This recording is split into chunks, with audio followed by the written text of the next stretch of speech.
In China, as the economy continues to deteriorate, many people are choosing to stop paying Social Security. With widespread unemployment and shrinking incomes, most can no longer afford the payments, especially when Social Security itself has become a high risk gamble. Man, today I finally decided to stop paying Social Security. The speed at which Shenzhen raised its Social Security payments this year is simply unbearable. Social Security isn't just a number, it's an invisible weight crushing us. When my daily income and expenses can no longer sustain this burden, should I be investing in the future or simply surviving the present? Man, I was born in 1990. I'm 35 this year, still far from retirement. Meanwhile, the retirement age keeps rising. Paying into Social Security feels like gambling with my future. If I can't even be sure when I'll be allowed to retire, why keep throwing money into this black hole? Medical insurance and Social Security costs soar every year. But wages can't keep up. This is not security, it's a slow bleed. Man, is paying into pension insurance even worth it anymore? I stopped my payments today, not because I can't afford them, but because I'm convinced I'll never get that money back. Right now, I pay 2,600 yuan a month, the minimum for employees in Beijing. I have no company to share the cost. It's all on me. I would still need to pay for another 10 years, shelling out over 300,000 yuan even without future increases. With the way premiums rise every year, the real cost would be close to 400,000 yuan. And after all that, I'd have to wait until over 60 to even touch a pension. Someone did the math. It would take 12 to 15 years just to break even. Most people don't even live to 80.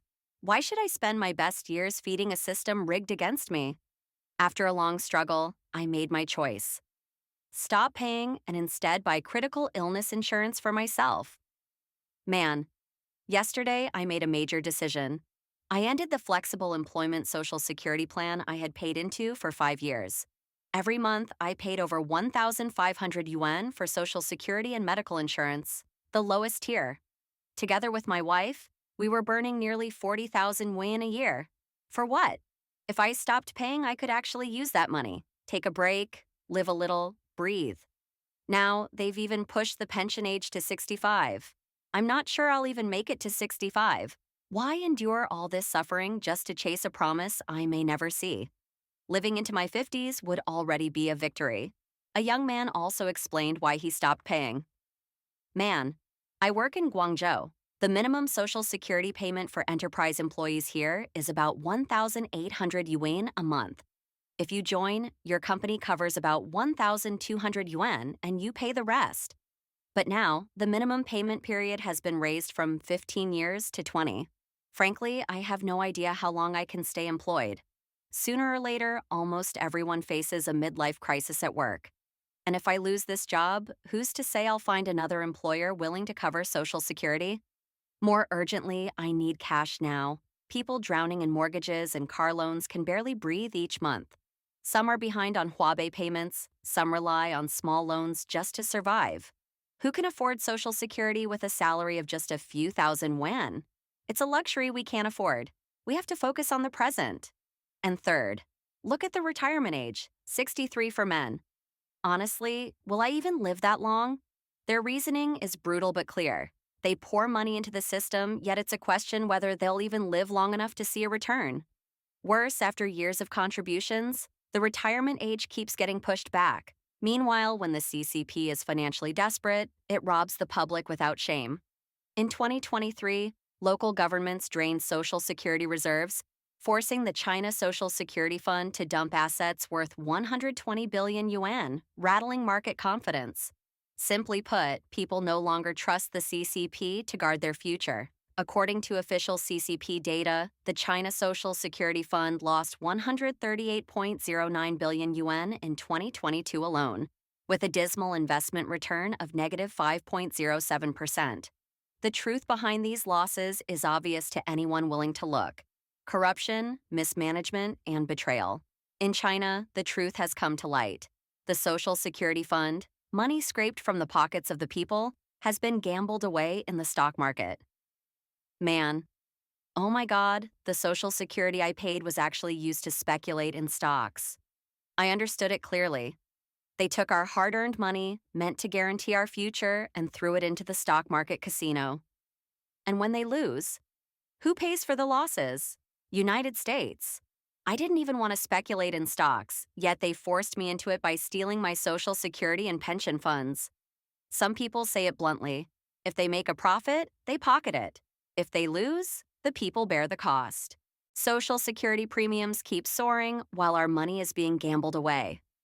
Tell me, brothers, am I wrong to be furious? On April 22nd, 2025, the Wall Street Journal revealed a staggering truth. Over 40% of China's flexible workforce, delivery drivers, live streamers, small business owners, have abandoned the pension insurance system altogether. Why? Because they're forced to shoulder both employer and individual contributions. Together, it drains about 20% of their monthly income, a crushing burden for workers already struggling to survive on unstable pay. Man, why are young people refusing to pay into pension insurance? It's simple. They're broke. Every penny they earn barely covers rent, mortgage, kids, daily living. Where's the money for Social Security? Everyone wants security when they're old, but reality is cruel. I was born in the 1980s. I know this system locks away your money for 20, 30 years, years you may not survive. For young people facing risks now, this insurance solves nothing. Liu Xin, a 29-year-old delivery driver in Chengdu, told the Wall Street Journal he pays about 1,400 yuan in Social Security monthly, almost 2 weeks' worth of food. He didn't sugarcoat it. I don't believe I'll see a penny of that money after 40 years. In today's collapsing economy, young workers have little left after Social Security deductions drain their wages. Woman: I just got off work, and my boss told me my Social Security contribution was deducted. From my 2,500 yuan salary, 1,800 yuan was ripped away, leaving me with only 700 yuan. I work 22 days a month, meaning each day's labor is worth barely 30 yuan. What's the point of studying law in this country? You might as well shut down the law schools. Law students are treated like garbage. Xu Zhen, a capital markets expert, told overseas Chinese media that this wave of young people refusing to pay is nothing short of a rebellion, a brutal awakening to reality. Xu Zhen said, young people no longer believe the CCP system will secure their future. They just want to survive today. Song Tao, a US-based law PhD, added, high-ranking CCP officials pocket hundreds of thousands of yuan in pensions every month, while the grassroots are squeezed dry. How can this not breed rage? He cited a shocking case. A party secretary of a high court in Shanghai lived in an ICU for years, burning through tens of millions of yuan in Social Security funds.